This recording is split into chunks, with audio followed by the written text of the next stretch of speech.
नमस्कार। स्वागत है आप सबका राजनीति के इस अखाड़े में। मेरा नाम है अजय सेठिया। मित्रों, ऐसी उम्मीद तो बिल्कुल नहीं थी, लेकिन ऐसा हो गया है। सुप्रीम कोर्ट ने हिंदू तीर्थ यात्रियों की कोई परवाह नहीं की और उनकी परवाह किए बिना नेम प्लेट पर लगा हुआ अपना स्टे बढ़ा दिया है। यूपी सरकार की तरफ से मुकुल रोहतगी कोर्ट में पेश हुए थे और उन्होंने केंद्र सरकार के food and safety security act का हवाला दिया कि इस एक्ट के मुताबिक दुकानदार की तरफ से, खासकर फूड से जुड़े हुए दुकानदार, रेस्टोरेंट, ढाबा, होटल, खोमचे वाला, रेडी वाला, इन सब के लिए अपना नाम लिखना लाजमी है। इसके बाद तो स्टे के बने रहने की कोई गुंजाइश ही नहीं बचती थी। जजों को फर्जी सेकुलर गैंग की तरफ से दायर की गई याचिका को डिसमिस कर देना चाहिए था, क्योंकि कानून है और उसी कानून का पालन हो रहा था। लेकिन सुप्रीम कोर्ट के दोनों जज, जस्टिस ऋषिकेश और जस्टिस भट्टी, याचिकाकर्ताओं के हाथों का खिलौना बने रहे। यह पहली बार हुआ है कि सुप्रीम कोर्ट के जजों ने कानून के अमल पर रोक लगा दी है, जबकि अदालतों का काम कानून को लागू करवाना होता है।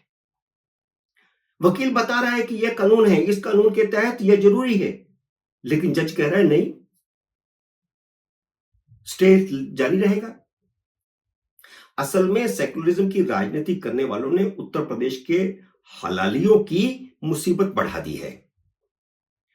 अब योगी उन सब पर अपना बुलडोजर चलाएंगे जिन्होंने हाईवे अथॉरिटी से एनओसी लिए बिना हाईवे पर अपने ढाबे खोल दिए हैं, होटल खोल दिए, रेस्टोरेंट खोल दिए हैं। और न तो ऐसे में फिर उनको कोई अभिषेक मनु सिंह भी बचाने आएगा, न महुआ मोइत्रा बचाने आएगी, ना अपूर्वानंद बचाने आएंगे और ना आकार पटेल। ये सारे के सारे हिंदू जिन्होंने याचिका दाखिल की है। वैसे सुप्रीम कोर्ट के जजों के हिंदू विरोध की भी पोल खुल गई। मुकुल रोहतगी के यह बताने के बावजूद कि कानून में दुकानदार के नाम लिखने का प्रावधान है और लाजमी है, जजों ने स्टे को जस का तस 5 अगस्त तक बढ़ा दिया है। हालांकि गलती यूपी सरकार की भी है। उसने अपना एफिडेविट कल रात ही दाखिल किया, जबकि 2 दिन पहले ही दाखिल कर देना चाहिए था। इससे जजों को और अभिषेक मनु सिंघवी, जो याचिकाकर्ता के वकील है, उनको बहाना मिल गया। उन्होंने कहा कि एफिडेविट को पढ़ने का टाइम चाहिए और फिर 10 दिन की तारीख बढ़ा दी गई।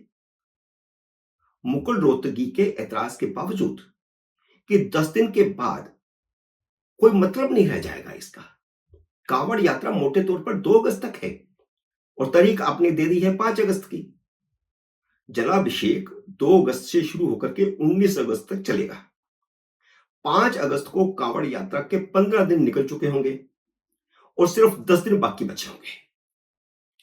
60-70% कांवड़ यात्री 2 अगस्त को गंगा जल लेकर के अपने घरों को रवाना हो चुके होंगे, बल्कि अपने अपने गंतव्य मार्ग पर पहुंच चुके होंगे।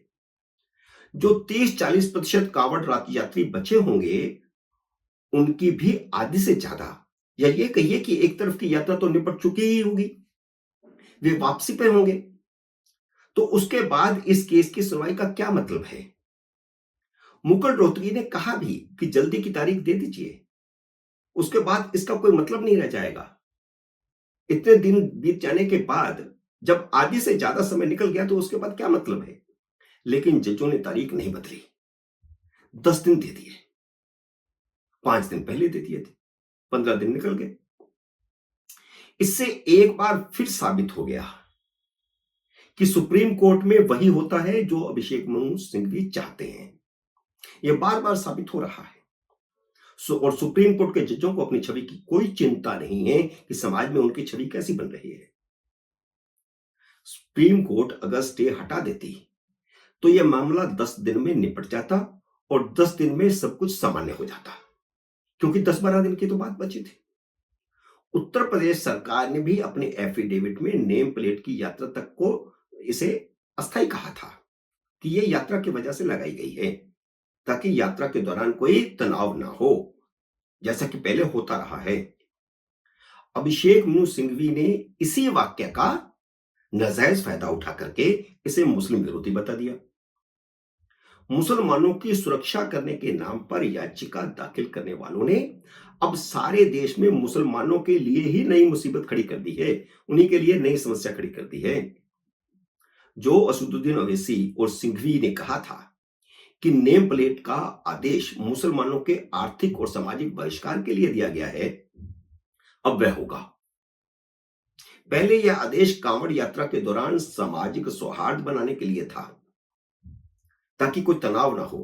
लेकिन सुप्रीम कोर्ट ने अपनी हठधर्मिता से सारे देश में सारा साल नेम प्लेट लगाने का रास्ता खुद खोल दिया है, क्योंकि कानून तो यही कहता है और अब सब लोग कानून को लागू करेंगे। अब कोर्ट ने भी फूड एंड सेफ्टी एक्ट को सारे देश में लागू करने की बात कह दी है।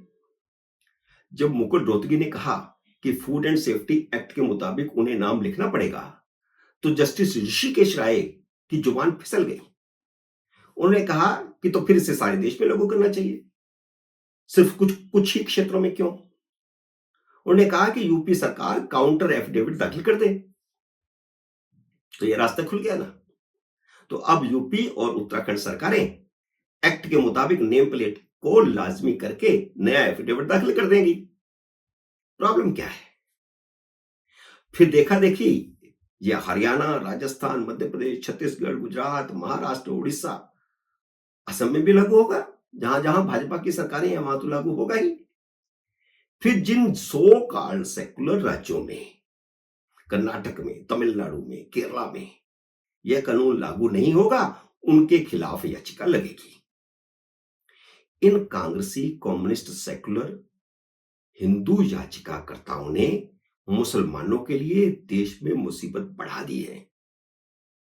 इसे कहते हैं चोबे गए थे छब्बे बनने, दुब्बे बनकर लौट आए। अब भले ही वो 2-4-10 दिन के लिए खुश हो जाए, लेकिन इसके जो परिणाम निकलेंगे वे उन्हीं के खिलाफ जाएंगे। मित्रों, सुप्रीम कोर्ट के दोनों जजों ने हिंदू तीर्थ यात्रियों की धार्मिक भावनाओं के साथ किस तरह का भेदभाव किया है, उसका उदाहरण भी सुनवाई के दौरान देखने को मिला। कांवड़ियों के एक समूह ने भी स्टे के खिलाफ अपनी याचिका लगा दी थी। उनकी बात भी सुनी गई। उन्होंने कोर्ट में कहा कि दुकानों के नामों को लेकर के भ्रम होता है, इसलिए हमने उत्तर प्रदेश सरकार से आग्रह किया था कि नेम प्लेट को लगाया जाए। और उत्तर प्रदेश सरकार ने भी अपनी एफिडेविट में यह कहा है कि कांवड़ियों के कहने पर ही हमने ये आदेश जारी करवाया था। और कांवड़ियों की तरफ से यह कहा गया कि यात्रा मार्ग में सरस्वती ढाबा, मां दुर्गा ढाबा, कृष्ण ढाबा ऐसे नाम हैं जहां वे यह समझ करके खाना खा लेते हैं कि यहां शुद्ध वैष्णव ढाबा ही होगा। जब मां दुर्गा का नाम लिखा है, जब सरस्वती का नाम लिखा है, जब राम और कृष्ण का नाम लिखा है, शिव ढाबा लिखा है, लेकिन वहां नॉनवेज भी मिल रहा होता है। और बाद में पता चलता है कि ना तो होटल का मालिक हिंदू है, ना वहां काम करने वाले हिंदू हैं। इसलिए दुकानदारों और वहां काम करने वालों का नाम प्रदर्शित होना चाहिए।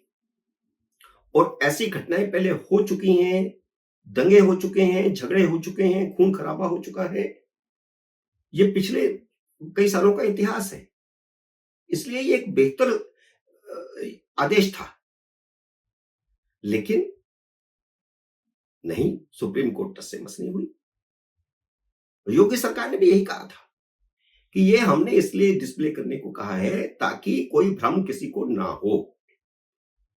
लेकिन जज तो अभिषेक मनु सिंघवी के दबाव में थे या उनकी सेकुलर दलीलों के कायल थे कि उन्होंने स्टे को बढ़ा दिया है।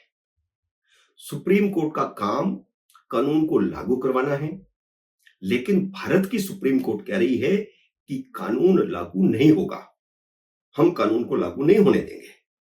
आप एफिडेविट दाखिल करिए कि आपको यह कानून लागू करना है। तो कानून बना किस लिए भाई? कानून बनाया जाता है लागू करने के लिए।